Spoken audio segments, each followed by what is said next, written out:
Okay, so we're going to talk a little bit about the levels of well, of peace and of quiet, right? We're all looking for peace and quiet, right? No matter what we're kind of seeking outside of us. So people often go to an external environment to find peace and quiet because there's value to it. Like, check this place out.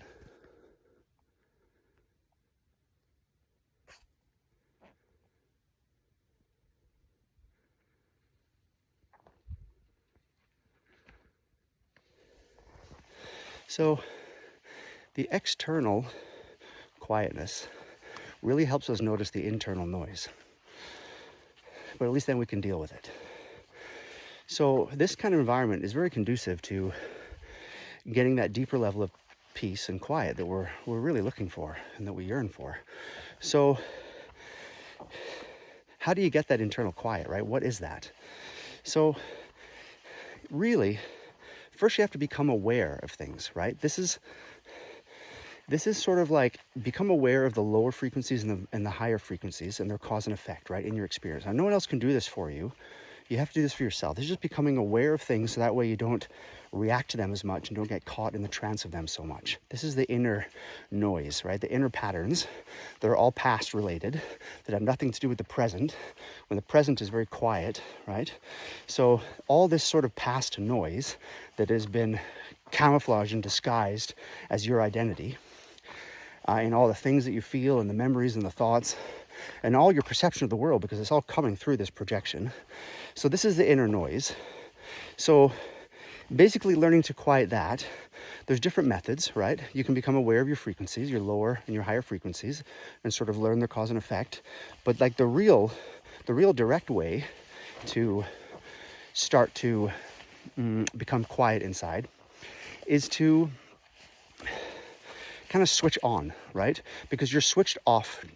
Generally 99 point whatever percent of people are switched off in the sense that it's an identity problem. They're identified with that internal system that's been sort of created throughout their life experiences.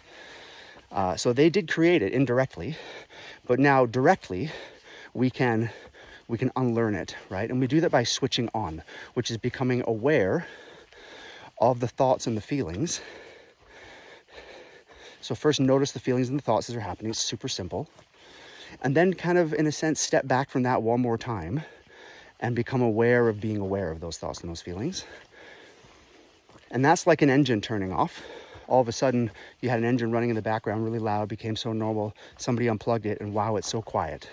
Now you have the quiet. This is the peace, whatever you want to call it, that everyone is, in a sense, searching for through all the activities, right? All the desires and the fears too, because we're running away from things we think will take that away from us.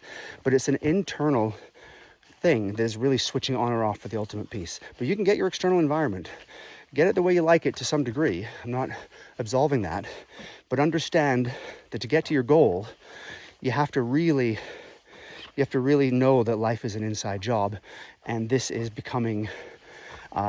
This has to become more important. You have to value it more as looking at that, becoming okay with that, not touching those lower frequencies or those higher frequencies really, because you don't want to become attached to things. It's about letting things flow through your experience. That will allow what you're looking for truly to come more to you, basically. So it's not that your goal has changed, it's just that your understanding and your strategy has changed.